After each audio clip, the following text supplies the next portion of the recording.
right, we got people popping into the waiting room. You guys, we're gonna let a few more people in here and give it one more minute to make sure we have as many people in as possible. And then we're gonna get started for today. Morning. Morning, everyone. I'm letting Corinne in now. So Via, we're rocking. Hey, while everyone's getting started, and by the way, experienced people, hi, I'm Via. I'm GM of our Ben Kinney World brokerages. I don't know everyone here. Corinne and we've got a special guest today, Corinne Nguyen. It's gonna be an incredible hour. I'm glad you guys are with us. I'm curious though, we didn't have time to do a poll on Zoom, and you can either share it verbally or put it in chat. And I'm curious, I'm really seeing two types of agents right now. And you can direct message me if you don't want to share it in front of everybody, but we're seeing either you are so busy you can't see straight, you're burnout, you're fried, you rolled right from COVID into a crazy market, you feel a pressure to make hay while the sun is shining because we don't know how long this is going to last. You're doing triple the work and you're doing well. You're maybe even having a record year or not, but you're doing well. But you're also working a lot of hours. We're seeing that agent and those. If you guys are in that camp, let me know. And you can either do it publicly or you can private chat me. You guys are looking for leverage right now. You guys are asking us questions like, when do I start a team? Should I start a team? Who should I hire? When should I hire? How should I hire? So if that's you, I'd love to know that. And so would Corinne, we'd love to know that. The second type of agent, and this is the one that you may not be as, it may be a little more uncomfortable. The second type of agent is used to being really busy, used to being a top performer, and is quietly, privately struggling. You're feeling insecure about your business potentially. You're losing things. You're not getting hired like you used to get hired. This is my camp right now. I don't do a ton of production, but I am feeling a little insecure. I've lost 3 potential listings to off-market sales. I'm in that camp where I'm like, wait, I'm the top producer. This isn't, my ego's taking a hit and I'm starting to feel a little insecure. If that's where you are, let us know, let Corinne and I know. You can either put it on chat, you can unmute yourself, or you can private message. And for all of you guys who are rolling in new, I'd love you to kind of share. I'm really seeing 2 types of agents. If I'm missing a third, let me know. But the first type of agent, just to reiterate, is you are so busy, you can't see straight, you're burnt out, you've been working, you rolled right in from COVID, right into a crazy market. You're feeling a little bit of a sense of like, I have to keep doing this because I don't know how long it's going to last. And you're actively thinking thoughts about leverage, starting a team, growing your team if you have one, how, what, why, when, it has to do with leverage. The second type of agent is actually struggling a little bit with their business because of the current market. So we're just kind of, everyone's kind of flooding chat, and I'm hoping some people unmute and kind of share while we kind of let everybody in and get started. I'd love to know where you guys feel like you're landing right now. So all the me's, when you said me, Terry and Cheyenne, are you first or second? Oh, it came in with number 1, Via. Yeah, and Via, I'll jump in. So you asked for people to unmute, and I'll jump in. And I think we were texting this morning, and I will say I am absolutely a hybrid of the two. Okay. Right. There's part of it where, and I think it's the discomfort of comfort. We've got enough. We're paying the bills. We're putting money in savings and all of that, which is great, which is wonderful, right? On the other hand, I am just that kind of driven character that if I'm not growing, I am just, if I'm not seeing our business grow, my hair's falling out, right? And so right now it's just, I find myself just completely burnt out by this last, what feels like 2-year cycle, even though it's like a year-long cycle. And so I just find my willingness to get up at 4:30 in the morning and just rock it, it's just not there. Like I'm now, for the first time in my life, like a solid, I get up at 7 a.m. kind of dude, which is just like, doesn't really work for me, but it's what I need to do right now to kind of recharge the batteries. Thank you for sharing that, Jamie. I'm really glad you shared. I'm glad you shared. Hey, Via, this is Dar. Roger. I'm going to say that thanks, Jamie. That was beautifully said. Cause I too am like, why can't I get up at 5:30 in the morning on a regular basis anymore? I would say personally, my experience on our team is we are super busy. We're doing well, oftentimes feeling like the hamster on the wheel. What recently is happening in my world is we are fighting for listings, like, we're searching for them. And then when we're going on appointments, this last week, we did not win a couple because we won't go down to 4%. And that personally hurts my ego because, I'm more of that hero and want to help everyone and serve them and save them. And I think you're getting what you pay for. But in today's market, it makes me feel insecure because people can get away with 4% and still sell their house. Do I think it's the best for them? No, but it's hard to help a consumer see that. So it creates an insecurity just in my current position on the team. Yeah, thank you for sharing that. I really appreciate that. Is this resonating? Is any of this resonating with anyone? We're going to get into content, but I wanted to get a feel for where everyone is before we jump.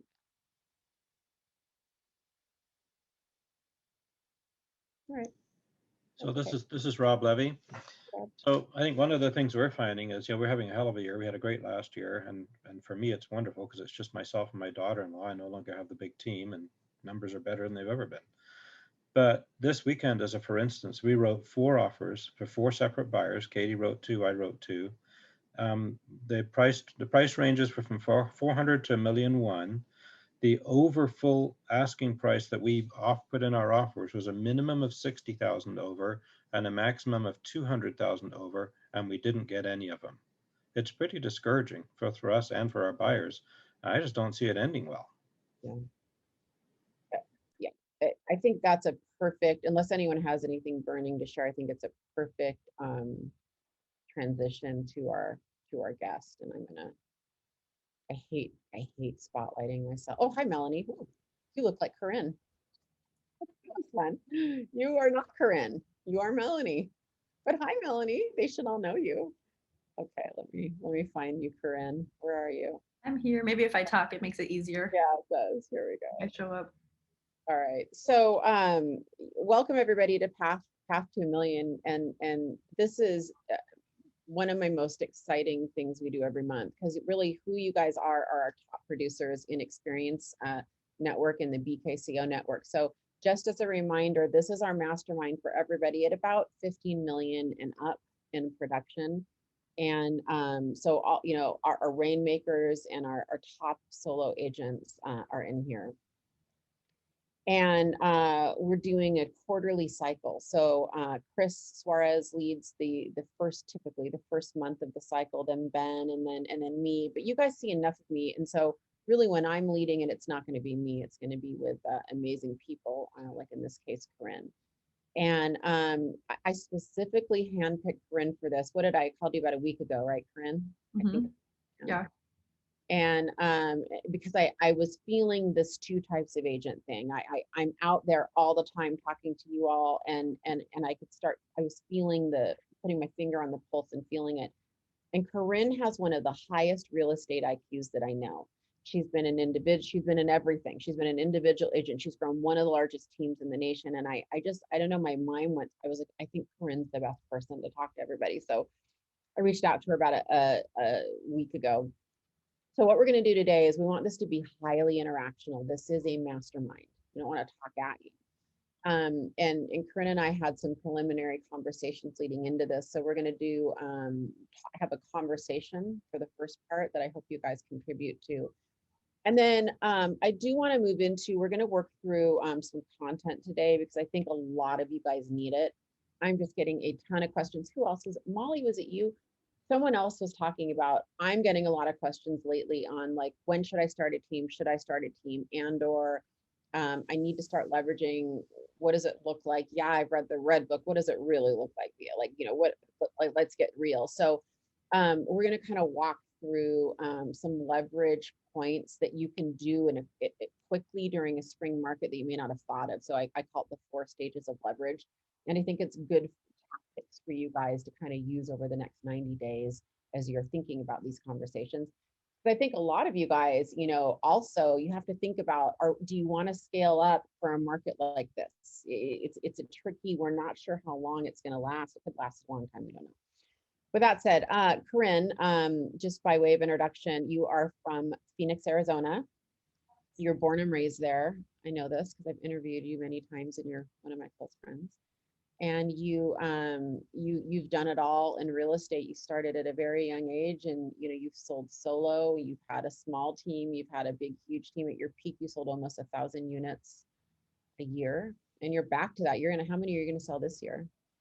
We're on track to do 700 as a team this year. Yeah. Wow. Yeah. If any of you guys have questions on Zillow Flex, I think Corinne's your girl. You guys, how long have you been doing Zillow? I was one of the original people in that program. So we started in October of 2018 with that. Oh yeah, you really were one of the original people. Yeah. Yeah. Good. So welcome. This is our Rockstar group, and they're highly interactive. So they're going to unmute and they're going to talk with us. Right. Yes. I have an idea. Are you open to, do you guys all know how to change your name on Zoom? It might be cool if you put a space and put your city next to your name, because there's so many people here, because this is Oregon and Washington together. So I'm staring at Andrea Guest. You could do Andrea Guest. You go to the rename. There's a little dot, dot, dot in your upper right. And then you go to rename, and you could just, after guest, you would add, your city. It might be good so that if you share, Jason Munoz already did it. You can see how he just put Olympia at the end there. It might be good for us to get a perspective. Let me hear your voice.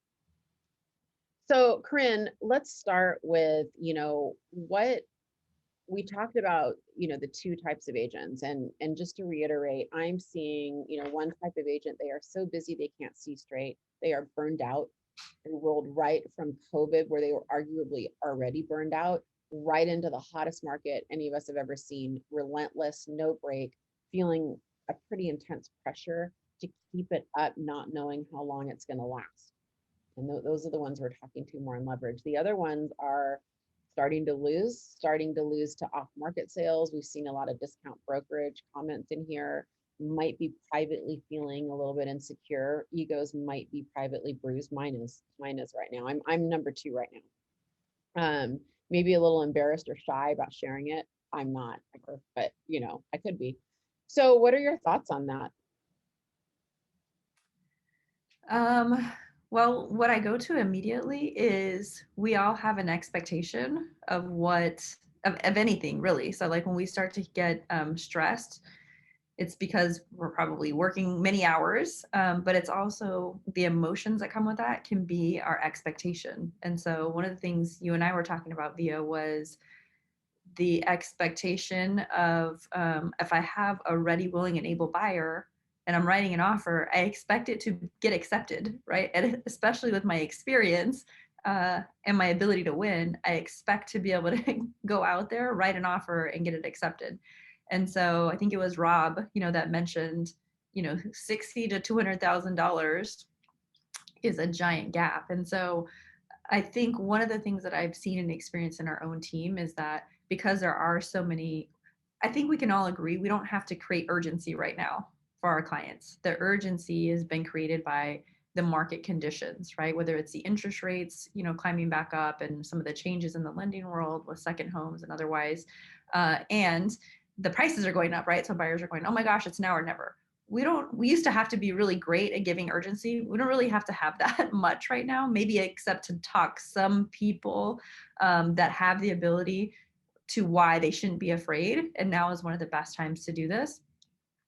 But we're not lead generating because we go, I already have all these people, Corinne, why would I lead generate? And so one of the exercises that we just did in our team was to actually go through all of our hot buyers and really redefine what was a hot. That was step 1. And the old definition of a hot didn't meet today's criteria, because in today's world, having somebody that needs DPA, help with closing costs, gosh, maybe doesn't even need help with closing costs, but doesn't have anything else to come in with over, to bridge a gap between sales price and appraisal. In our marketplace, depending on the price point they're in, we most likely can't help them, right? Because we are going against 50 and 60 offers, a new game that we're playing today. 50 and so 60 offers? 50 and 60. Yeah, Is on one of our anyone else last listings, going for 50 or 60? No, I have not heard we had 50. 61 on one of our last listings. Is anyone in Washington and Oregon going through 50 offers? I can't see hands raised. I see 20 pretty frequently. 20 is about the limit. Yeah, 10 to 15, 20, 50 to 60 offers. How high are they going above ask price? I guess in percentage or dollars, Corinne. Yeah, but on that one, if they went 60,000 over. So I was like, could we get to 60,000 over with like 10 offers? Yeah, sometimes we can get there in as little as 10 offers as well. But we had another listing, right? And I think we only got like 6 offers, different neighborhood, age restricted, playing a different game. So the point being is it's as competitive as it's ever been. And when I got into real estate, it was actually 2003. So it was super competitive right on the other side of that too. And I still feel like the number of buyers that we have is higher right now. Like it is gotten to the point that it is more competitive than it was then. And so we're looking at that and saying, okay, step one, what's the new criteria? And knowing macro numbers aren't the same as micro numbers. And just what I mean by that is just what we talked about, right? You could have one neighborhood or one price point that will drive 60 offers and another one that you might only get 5. So we can't make a blanket, hey, this is what it's going to look like. We have to know those micro markets that we're working in, and be careful of that when we're labeling the buyers, right? And so it's step one, can this buyer do they have a dog in the fight in today's market, right? And what is the criteria that would mean in order for me to say that? Do they have to have X amount over appraised value would be an example. If the answer is no, we're going back and having conversations. And this is something we've actually role played inside of our team, because one of the agents was like, well, how do you even have that? What do you say? And one of our top agents said something that really stuck in my mind. And that was, I would rather have them understand right now and maybe be a little bit disappointed at this moment when I tell them they don't have an opportunity, versus me going out and working that with them for 30 or 60 days and dragging them through the mud, basically, where they're like totally defeated, frustrated, and maybe even like upset with me because I couldn't get it done. Also, that wears on us, right? Like, talk about an emotional drain. We were talking about this too, right? Yeah, it's like a double emotional hit for us because we're a group of achievers that's used to winning. And now not only did we not win for ourselves, we also didn't win for our client, right? And so then we have a heavy emotion that we didn't get it done for them. And I think that like compounds the stress. Do you want a script on that I got it from Juliet Kolda in Gary's mastermind. But I think it started with Tony Baroni's guy. If any of you guys were on our L3 in Washington, you heard this, but I think this is the best script in it. I believe we've got it typed out. We can send it. This is the script I told all of our agents, Corinne, on that note. It's called the ABC script. And basically, Corinne, and this is me role playing with you as a buyer. Corinne, every single buyer falls into one of these categories, box A, box C, or box C. And she described it as writing it out. Box C buyers are buyers who don't have to buy. I'm reading it right now, but they would like to buy when the right house comes along. They want to buy, there's not necessarily a need. Box B buyers want to buy a house and they need to buy a house, but they don't want to overpay and they want to still make sure they're getting a good deal. Box A buyers, they absolutely need to buy within a timeline, are willing to do whatever it takes, including paying over list price, waiving inspection, a guaranteeing appraisal, all of the things. What type of buyer would you say you are? And you have them self-identify. She said almost everybody says they're a B, by the way, and that tends to be the answer. And so there's a couple responses. Juliet Kolda's response is the best, and she says, okay, so we're in an A+ market. We're in an A+ market. No longer can we even be A's. What would it take, Corinne, to get you to be an A buyer? And then they start, because the buyer is self-identified, they start moving it up. And what she does is she takes that A box and she starts putting holes, little dots. And she says, every single one of these dots is an A+ buyer competing for this house. She draws a little roof on the house, right? And it's just impossible to get the house unless we're an A+ buyer, right? Because they're all A's to A+. You have to win that. You have to beat that, And the problem that they're facing, to your point, is about 50% of their buyers are recusing themselves. So I am curious to drill in on that. And this is where I'd love some interaction, but like Corinne and you guys, like, how do we feel about that? Like, how do we feel about actually talking buyers out of buying right now? Are we going to lose them, or are we running the risk of, is it smart? I don't know the answer. Actually, I know the question. I don't know the answer. How do you feel about that, Corinne? That is a really, when I initially heard that, I was like, that sounds like a dream killer. If I'm working the buyer side, I'm a dream maker, right? Like I'm delivering the dream of home ownership everywhere. Like that's right. Like that's what I'm doing. And so that feels really tough. The perspective or the reframe that I give myself is that I would rather explain that to them right now than give them all the pain that I'm going to take them through when I know, like, that'd be purely my ego and my selfishness if I said, no, like, I'm going to just wait for the one house, right? Like, we've all had that buyer and they give you the criteria and you're going, that doesn't exist. Well, I guess I'll just kind of put them in my pocket and I'll see if something comes up. That's an ego move, right? Like, this part is no different. So I have to put their needs in front of my own ego. And when I reframe it that way, I go, okay, completely. I can have the question, I can have the conversation. And by the way, we're just tagging that in the CRM. Right now we're putting them first quarter 2021 so that we know where they exited the market, because the market always changes, right? Like there will be a point, there will be a re-entry point for these people. And so how great to have a strategy that when it shifts and things cool, I can go back to them and actually ping them. And how much will that mean to them too, that hey, I promised I'd be here for you. I'm here again. And now it's your time. Are you I worried ask that a quick question or a thought on that? Yeah. Because it sounds like some of this seems very blanket, and like I get scared that people aren't like leading by data, right? Like for instance, I wrote 2 offers last week. One we ended up 70,000 over, and one we ended up at list price, right? Got them both. But like if we're telling clients from a universal standpoint, oh, if you can't do these things, like don't bother being in the market, seems to me that you're excluding the, like here in Eugene, I'm in Eugene, like our actual average sales price over list is like 102%, right? Some go super high, but a bunch go at list and some go under. And so I just get worried of universal statements of that we tend to draw because we see so many of them, but there are potential buyers that could pick up a house at list price, with an FHA loan. So I'm just wondering how you differentiate. I think, Darren, that is not possible in a lot of our area in Seattle. It's just not. Like, I simply couldn't make that statement, and I'd love anyone to weigh in, but I've had low down payment. And so that script you're right, would have to be used in context of a hyper local market. Who do we have? I can say via that I had a conversation like that this morning, where I've got a solid B buyer. They've been looking for a year, but it's an engineer. I don't think I'm ever going to get him to be emotional about it. But what I can do on this is at least keep him in the game.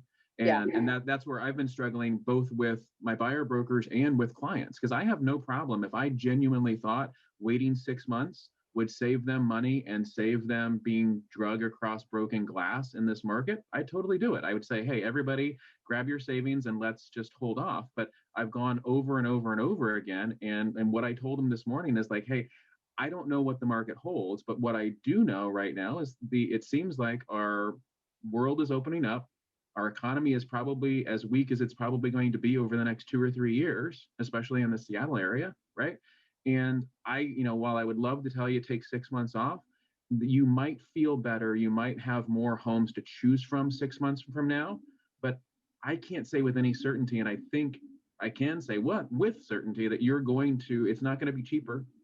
You could be $100,000 in the hole for taking that time off. In the meantime, if we stick around, and as long as you don't get too emotional about it and really, hurt yourself emotionally through this process, if you just kind of look at homes of, hey, if I get them, I get them. If I don't, I don't, and at least stay in the game, you will likely be ahead. And that's, it's the best that I can do for folks that are in that. And it just kind of, unfortunately, it wastes a bit of time. Well, and you can show him the data of the house that he thought was so grossly over purchased a year ago with multiple offers and how it's appreciated. Mm-hmm. I think Darren makes a really valid point though, is that that's why I was referencing like micro data versus macro data. We do have to be really careful to just say like a blanket statement. Hey, this is what it's going to look like. But when you do a consult with them or have a conversation and you can figure out their financial snapshot, you can determine, hey, I heard you say you don't want to live in this particular city. Let me tell you a little bit about what competing in that city would look like, right? The A+ buyer you would need to be over here versus an A+ buyer to be a script. I think what it looks like to be an A+ buyer in one city or even in one neighborhood could look different, from neighborhood to neighborhood. So I think we do need to be careful and give specific stats, because we have to remember too, we're all over the country in this group. And so what's happening in Phoenix or Seattle, while that may not be possible, I recognize in other marketplaces, it sounds like kudos to you, Darren. You still have some opportunity for your buyers. And then you just use what's happening in some of our other marketplaces to go, hurry, run. You got to do this right now. It's coming. You like just see it coming. Yeah. You can see it coming, right? It always happens. I feel like in Phoenix first or second. But the other thing that's important, I think that I'm sure many of you guys are doing, because you guys are some of the top in the business, is to actually follow up with the listing agents, as tough as it can be to get a hold of them, but to find out why you lost. Like, how much did you actually lose by? Like, what was the specifics? Because I feel like that's such a critical piece of information to get back to the buyer to know how to show up in the next offer, that we're making. And not only that, it helps you educate your other buyers and it helps you to know, right? I mean, it's the coaching and the feedback that we need. And I don't know, I think sometimes we're moving too fast and we're like, oh, we just didn't get it, move on. That would be, I think, a really critical piece of data that we would need to get better and to help our people, or to have that conversation. Maybe it's at a point now that the buyer has to exit, right? Unfortunately. Yeah, super smart, all of you. I completely agree with Darren and with all of you. Yeah, I mean, there's no easy answers, right? Sure. On the screen here. Hopefully this works. You guys see that? Can you see it? Yep, we can see it. Well, do you want to walk through this together a little bit, Corinne? I think that regardless, because you said it really well when you talked about, probably no one's lead generating enough right now because we're so busy with activity that we're feeling like we've scratched that itch. Our brain says, hey, we've worked our 50 hours this week. I worked hard, and we may not be filling it with the right things, right? But I think I might not be the only one that doesn't want to tell somebody, this isn't the time. And once we've determined that, we actually look at our true list of active buyers, of what should be active buyers, it's less than all of us think. And so then when we see that, we go, oh, shoot, I got lead generate again. We make ourselves feel better. We think we have this pipeline of buyers, and you're exactly right. The reality Which we do. And now we just got to change the expectation of what that looks like, right? Yeah. Well, there's some way to leverage that a lot of you may not have thought of. And I thought this was a perfect time because we are in the thick of it. And it's not always the best time of the year in spring market to slow down, but you need the help and you need the leverage. So this was created about a year and a half ago for a mastermind I did in Washington, D.C. for this exact reason. They were so busy they couldn't see straight, which ironically meant they didn't have time to leverage, which is always an irony.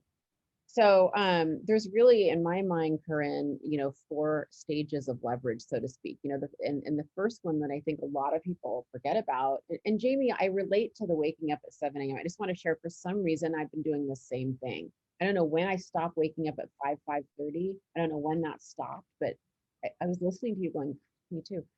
But it's us becoming more productive. That's actually the first stage of leverage. It's just mastering our time better. So the second one is with our systems. I mean, you notice hiring's number 4.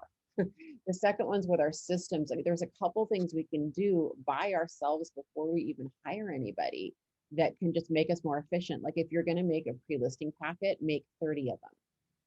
If you're going to make a buyer consult, whatever it is, we're going to do a slide deck for your buyers, whatever you're going to do, you can do multiple ones at once and just kind of think in terms of a little bit of scale.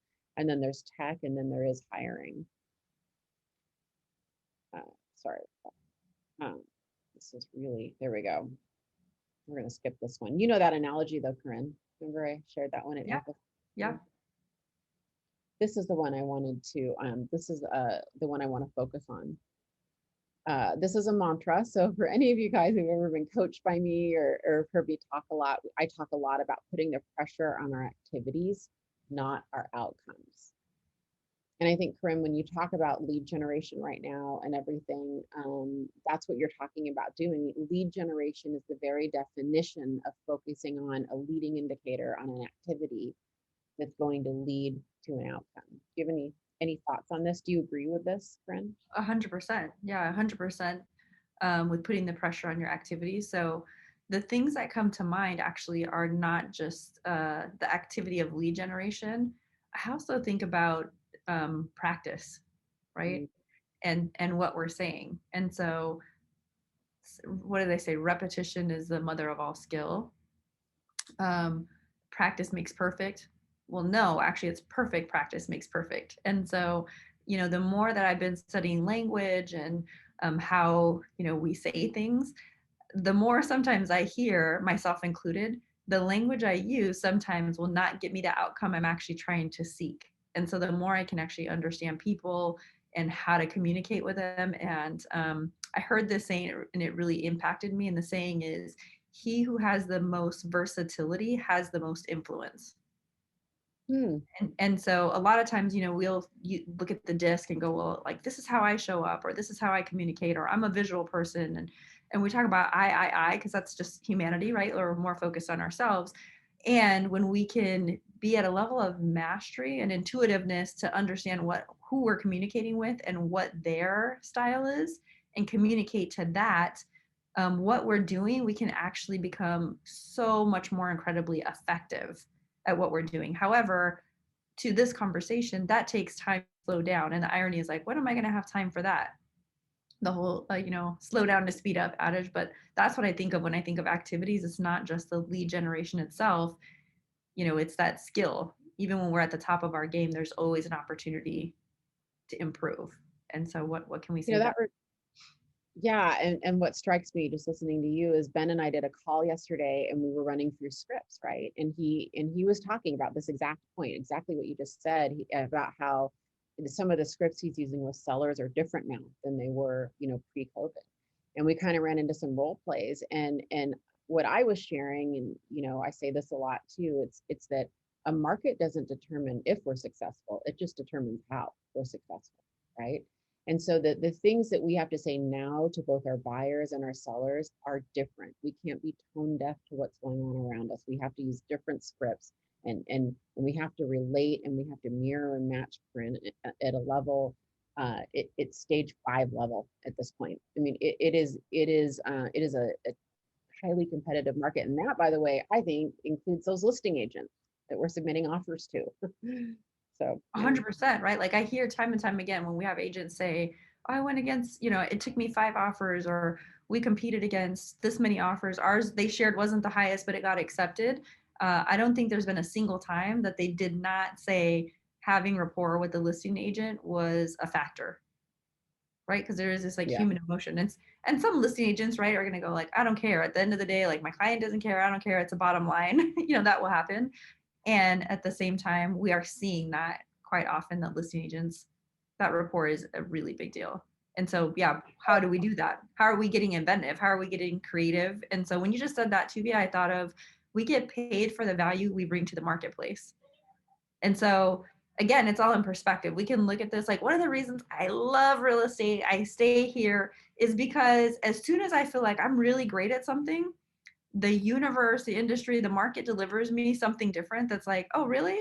Well, how about this? Are you skilled at this one? And I'm like, no, I'm not. Okay, great. Let me dust off. Like, this is my opportunity. And I feel like that's the market that we're in right now, because obviously if you're in this call, you are at the top of your game, right? Like, you are really great at getting buyers under contract. So now this is the fun part, but it's a perspective. It is exhausting. I'm not taking away from that. It's absolutely exhausting. We're working a lot of hours. And if we could pause and say, okay, great, this is my opportunity to get creative.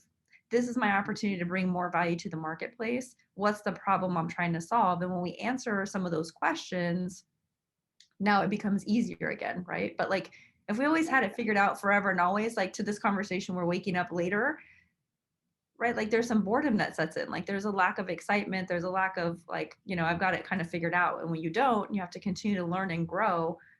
Well, now you have a reason to get up earlier again, because it's like, oh, now I got to do a little bit more. And I recognize you guys are all in different places of your business, because some of you said you're doing well, right? You're having your best years ever. So that's working. Well, and there's no question we're in a soft skills market right now. This isn't about hard skills. Everyone here can write a Right. really good offer. We could all write the same good offer. It's a soft skills market. We're going to get paid on our soft skills. We're going to get paid on EQ, IQ, communication, and negotiation. Those are all soft skills.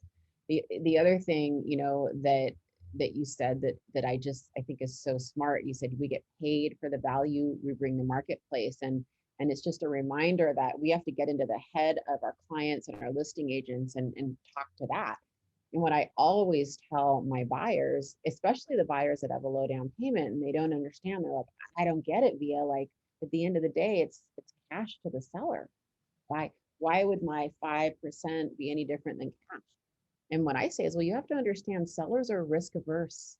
They're risk averse. So is a listing agent. You could have 50 offers, Corinne. I haven't seen 50 before, but 10 or 20 offers. Always, but it doesn't matter how many offers, it boils down to 2, maybe 3. We all know that. And when it's down to those last 2, what are we deciding? Are they pretty much going to be the same price and terms? The answer is yes. What we're really deciding is which one has the highest likelihood of closing. It's a risk aversion decision. It's a risk exposure and a risk management decision. Assuming, by the way, they're the top 2 offers. So, you're assuming that. And what is the number one thing that can go wrong in a real estate transaction? Financing. So take that risk away from the decision, right? The best you can. And that's really how we have to think. Not like we shouldn't think like a buyer, even though we're representing buyers. We should think like the listing agent or the seller. Yeah, you just said that. It made me, sorry, I didn't mean to cut you off. I got super excited because I started thinking about the top agent on our team. She sells like almost 100. She'll be like at 100-ish deals every year. And she talked about this earlier this week. And she said, once I've vetted their criteria, right? Like going back to your script, A+ buyer, once she says, I've decided that they have the criteria that they can get a home and they're motivated to do it, I'm going to do whatever it takes to make that happen for them. And I think that was a really critical thing for her to say, because some of us can work with buyers and we haven't made that decision. We haven't actually made that decision. We're like, well, this is part of my job. I'm going to put the best foot forward. This is all they can do. But there's a difference of like, I'm going to do whatever it takes. Like if I feel they actually qualify, I'm going to pull out all the stops. It means I'm not going to be afraid to say, hey, you are going to have to go $50,000 over. I'm going to remove my fear of what are they going to think about me? They're going to think I stink if they don't win and they don't get a house. So I'm going to tell them, I'm going to push all of that limiting and crazy talk that I have aside and tell them exactly what they're going to have to do to get a house. And the other piece to that, when you were saying, that decision, or when I'm bringing it up that we've decided we're going to do whatever it takes, is having some of those conversations, right? Like talking about ROI, if they have the ability, right? Like, are we versed and skilled enough to have conversations about return, and having some of these conversations that we haven't realized before. But when you just said that about the cash versus financing, I think the difference for us, we're able to get some of our offers beating out cash. Now, of course, if you have a cash offer that's higher and we're financed, like you're not going to beat that if it's higher. If we're close, we're actually winning in some of those situations because our agents are giving the listing agent and the seller a level of certainty that, exactly to your point, we have to transfer the energy of certainty that the offer is going to not just get accepted, it's going to close. Like our buyer's going to close, and here's why. Here's all the list of reasons why. But if we don't have that certainty, there's no way we can transmit that certainty and that energy over to the seller, to the agent, because let's go to the agent first and then to the seller, right? It won't make it there. So and the fact is, these are the agents here are the agents who can do that. You guys are the agents in the market that have that reputation and that have the relationships with the listing agents, where your reputation and your track record can actually beat I would argue an unknown entity with, you know, maybe a higher down payment, right? This is the group to have that I can do conversation. that. You know, I put this slide in here for a very specific reason. Again, going back to, we're on leverage, right? Going back to, if you're in the mode where you're real, you know, deep down, you've got to scale up. You need leverage in your life. Like, I understand that, right? You've read the red book, but you're busy. You don't have time to reread it. You're just in the middle of it, right? I posted this a while ago, but if you can visualize a stairwell going up, and as you know, somewhere it disappears into the clouds. You can't see the top of the stairwell. I ask you the question, is it still okay to take the first step if you can't see the top of the stairwell? Of course it is. The answer is of course it is. And at a certain point when you're taking those steps up, are you going to move through the cloud and see the rest of the stairwell? Are you going to see, is it going to reveal what's next? Yes.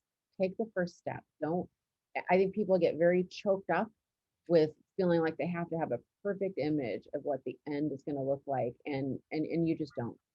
You need to make smart first steps, smart second steps, smart third steps. But I find that the steps reveal themselves as we take them. So with leverage, that's a very important concept, right? No matter what, most of you probably need an assistant if you don't have one already and you're feeling stressed.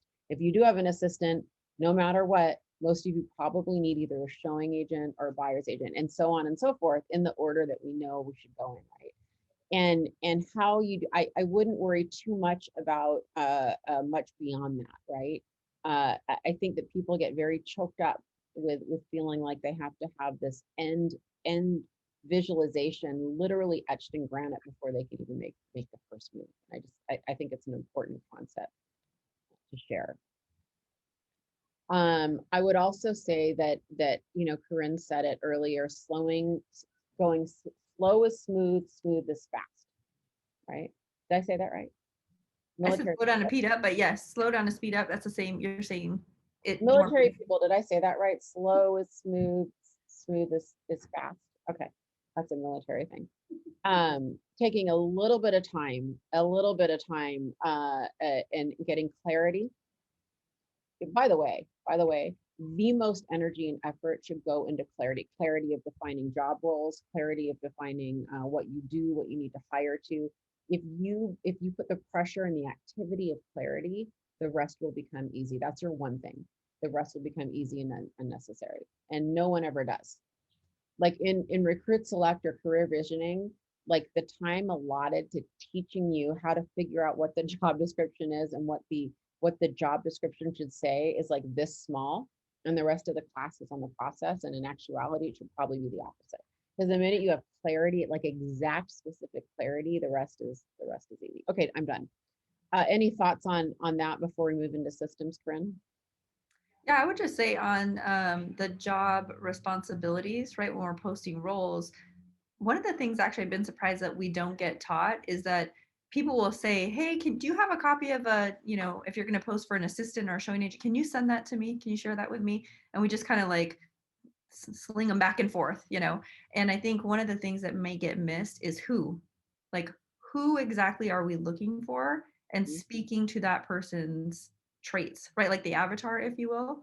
And so while somebody who's successful in a role may have the key attributes, I think depending on who the leader is, there should be some alteration on how we language that, because somebody who is going to thrive in my organization with me as a leader may not be a great fit for someone else, or vice versa. So I think there needs to be some consideration of I agree.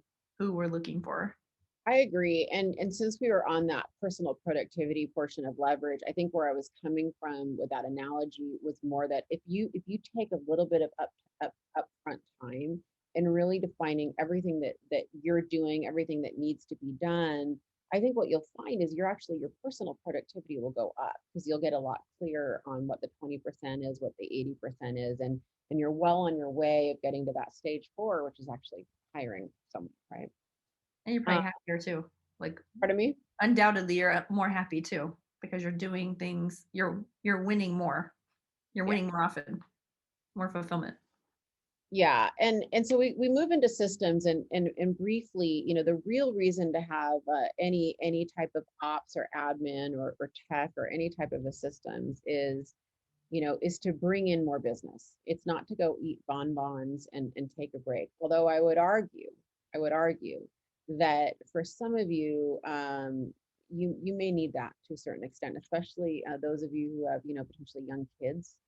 We talk about that a lot on our Empire Building podcast about how I made decisions as a young mom and even as a mom to maybe take a couple point hit on the profit margin of my business in order to spend more time with my kids. It was a conscious decision. I'm like, all right, well, maybe I'm going to be at 18% profitability. Maybe I could be at 23 to 25%, but that extra hire is going to make me, be home on the weekends and go to soccer games. And that was just 100% worth it for me. So you might actually want to have systems and personal productivity and hires that actually do help you, do all that. The real reason though is to make you more profitable. I mean, generally speaking, we want to 3 times or 4 times any type of leverage we're doing. That was the only reason for that slide. So now we're on systems. So really, really briefly, if you're just making it up as you go for every appointment, don't do that. This is the first thing you can do. You can just think, okay, I have a system. Look, you all have a system, whether you know it or not. Some of you are just wired that way, and you're like, this is so basic, Via. Like, stop talking. There's actually a lot of people here, though, a lot of our solo agents who are just so incredibly talented. I'm guessing you guys don't really have a system. You just show up and you win the listings a lot. That's great. If you're feeling like you need to leverage though, and you want to kind of buy back more of your time, think about, all right, look, think about it. Like, I actually do this in a kind of a 6-point process. What is the process and what can I pre-do for each stage of the process? And gosh, could I even train someone potentially down the road to do those for me? Oh, wait, there's a whole chat thing going on with Kristen. What's happening? Yeah, because we were supposed to eat a bonbon, sleep in once, and then get back to it. Well, maybe That's more the Myers plan, which is that's solid. last time I talked about food on this, I just want to say for the record, I was on a live webinar and I was talking about cupcakes. Christy Sunquist had DoorDash deliver me cupcakes before the webinar was over. She really became my favorite person for life. I'm just saying, I'm not hinting, I'm just kind of sharing that story. Okay. So send bonbons, that's what I hear. So, whatever it is, I'm just kind of urging you guys, if we don't have to spend a lot of time on this, but to just think about, you probably are working in a system, whether you know it or not, and you probably can easily break things down into stages that you're doing over and over again. If you do anything over, more than once, it's a system. So do a template, an email. If you find yourself following up with clients all the time, make that a template. There's a system. You put it in a Google Doc, put it in a template on Gmail or whatever. If any other thoughts on that one? You know what? I'm reading John Maxwell's leadership book. I mean, which one, right? I think I just had it open, so I might be able to tell you which one. Actually, I do. Look at that.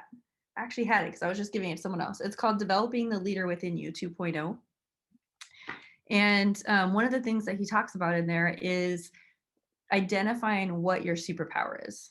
So he goes through like a pyramid, right, of the steps of a leader. And I know Ben talks a lot about this. And so he talks about, what's your superpower? What's the thing, like we said valuable, right? Like the value you bring to the marketplace, like what are you the best at? What are the things that you absolutely could not delegate to somebody else? And that's the 20%, right? Like when we talk about the 80-20, like that's what we should be focusing on. And so are we actually doing that? And what is all the other stuff? And that's kind of like step one. Okay, well, all the 80%, who could I delegate that to? Do I have somebody to delegate it to? Is there a system or process that I can follow? But I think, again, we're just working so hard. We just keep going, right? Like I can do all of these things. So therefore I do all of these things, even though it's not the highest and best use of my time. I don't get the highest hourly wage. And I also don't get the highest emotional reward from doing that either. So this is that part of the conversation. No, I think that's great. The last slide on systems, on creating systems for leverage is, and I just kind of the way I described it is to reverse engineer. So when I'm coaching you and many of you I coach, often, we're kind of mapping out what your year's going to look like. The first question I'll ask is, okay, what are your sources? Where are they going to come from? Or you'll say to me, I want to sell 100 homes this year. I'll go, great. Where are they going to come from? Let's just reverse engineer that 100 homes. Where are they going to come from? Okay. And then we just take it and we start reverse engineering. It's sphere. Okay, great. So 60 are going to come from sphere. That's great. How many buyers and how many sellers are going to come from sphere? And then you're just constantly thin slicing it, right? So I think that once you have that clarity, and I'll say it a million times till the cows come home, put your time in getting clarity up front on anything you're doing. That's the best leverage you have. Once you have that clarity, then you can start creating systems for each lead source, and you can kind of start getting a feel for, should 60% of my time and energy and finances go into internet if in fact Sphere is 60% of my business, right? Some of you saw Laura Gillot. Laura, are you here? She's not experienced. I don't know. She was on my one of my webinars, a couple weeks ago. They just decided to put all of their budget in their database because that was where their business was coming from. And so I'm always, struck when I'm looking at budgets and P&Ls that like some of us are spending 80% of our lead gen budget on something that's bringing us 3 to 5% of our business when we have this huge database that we're maybe not spending any money on. So think about a system behind your lead gen and behind your lead sources, and just, take the time up front to be clear and to really understand where your current lead sources are, and then of course where your future ones are. You might want to grow your internet lead gen. That's great, but I think we need to have a system behind each one of these sources. Third form of tech, Corinne, to really, third form of leverage to really give us more time. We're still not hiring. There's 3 whole things we can do before we hire. Is tech, is automating. And I have a ton of examples. I don't know how you feel about CAC. I think you're probably very focused on CAC with Zillow Flex, because customer acquisition costs, all of us who are doing internet lead gen, it's really expensive to acquire a customer for the first time. So you really have to ask yourself, am I going to keep paying that, or I'm going to have one CAC? And then am I going to have such an amazing database and repeat and referral program that I can spread that out over a 10 or 15-year period and sort of prorate that CAC, so that one person I paid a ton of money from on Zillow Flex or on Zillow or whatever is actually over time very cost effective for me, because they're going to represent 3 deals themselves. They're going to refer 3.5 people. Right. So internalizing the concept of how much it's costing you to acquire every customer, and then what's your process and your system and your tech. It has to be tech for that. What's your tech process and system for ensuring that you're continuing to hit them over and over again? Corinne? Yeah, this one might be back as it's a crossover, but it made me think about, I think when we think about systems, we think of like, it always has to be like literally a system, but like a process is also, a system, like systems and processes. Yeah. So it's just the system that you use, right? Like what template or what have you. So when you said all that, because we were also just talking about lead generation, I also thought about, since we're all working so hard in this market, to get offers accepted, we focused a lot, I think, in the beginning of like not getting offers accepted, right? And like losing out or competing. Yet you're winning quite a bit as well. And that's part of the exhaustion too. And so every time that we win, what if we shot a video, right, that said, hey, I'm standing here in front of this house. I was able just to get this accepted. Or even it's just us. Hey, I'm so excited I had to share. I help my clients, beat out 10 other offers. And here's, what I think made the difference. And when you put that out, someone's like, oh, I need to actually call them. Like that's a lead generation system, but it might not be one that we've done before. And it goes back to customer acquisition costs, because now we're just putting out what we're doing, but it's a new system. Like I added to do every time I get a buyer accepted, I'm going to actually put out just a quick video to say why I think that happened, or some negative value. And here's the other thing, Corinne, too. It's having that clarity, having that understanding that, okay, my goal is 2 deals for every deal I do. And so if you walk into a systems or a process like mastermind with yourself or whoever, and you say, okay, the outcome we want is we got to figure out how we can get 2 deals out of every deal, then I think that the steps, the video, and then we're going to post on social media, we're going to send this, we're going to do this, we're going to call, we're going to do all the things, they flow easier, I think, in a brainstorming or masterminding session when you walk into that and you have the outcome in mind, right? We're gonna click through these. Have a plan for leads, listing, and leverage. Auto plans. You cannot have nurtures without tech. Period. End of story. I don't think anyone needs me to tell you that. You can't. It's impossible. As those pile up, it is impossible for the human brain to process that much information. But you all know that. We're kind of preaching to the choir. All right, briefly, a lot of you guys are asking a lot. I'm getting a ton of questions and helping a lot of you guys with your first home. What I will say briefly is transaction coordinators, 1099 transaction coordinators that have numerous real estate clients really should be everybody's first hire. I think they're brilliant. I think they're outstanding. I think you hold on to that as long as possible. I think the second things, I think we'll close with this. The second thing, and I really want you guys to hear this, if you have a great transaction coordinator and you're about to, spend the money on a salary for your first assistant, please do not have your assistant do your transaction coordinating. It's a controversial thing. A lot of you guys are wanting to throw eggs at me through the screen. I would ask you this.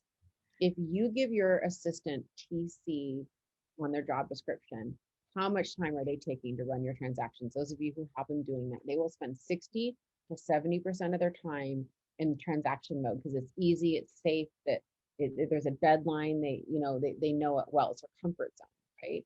Your assistant, if you're going to pay them a salary, all they should be doing is bringing you new business, database, marketing. I would say listing coordination is something they should do because it's helping leverage your time with your seller, photography, staging, and whatnot. But that's what they should be doing because there's just too many good 1099 transaction coordinators. Yes, there's a point where you need to hire a full-time TC. I understand. I get that. But if you're not at that point, that's not your first hire is actually a 1099 paid out of closing TC, and your EA should not be doing that. All right. Thoughts? I probably ticked a bunch of people. I didn't kick Aaron Thomas off. That's good. Yes, he said so true. You guys can disagree with me. I love it when people disagree with me. But Corinne, what do you think about all that? No, yeah, I think that's 100% true. That you should have a separate dedicated assistant and not having them work on transactions. One of the things, and I think this has to be said because I'm sure a lot of people in here have assistants and I know it runs a spectrum of like solo producers to people that are running, good sized team. If you have any leverage, by people, you have a team, I would argue, right? Like if it's you and an assistant, you have a team. And I think looking at the human talent and wanting to utilize that human capital in the highest way possible, to Via's point, you want to have them specialize in what they're great at and focus their talents and time on. And so like one of the other ads is maybe a virtual assistant, right? Like I know Brivity has Brivity assistants. And so that way, instead of maybe needing a next hire, you raise the lid of one great hire you have already. And if you can't automate some of those things out, you have a virtual assistant that you introduce to that conversation, or even having an assistant who's a virtual assistant, right? Like that's also controversial, but also I see people succeeding with that too. We have a virtual assistant company, so we feel strongly. Yeah, I love this conversation, and I love that finally see someone disagree with me. I was waiting. Andrea, you're right. Cross training, I think, is super important. My contract TC, because she's her own business, she kind of has a network. They fill in for each other.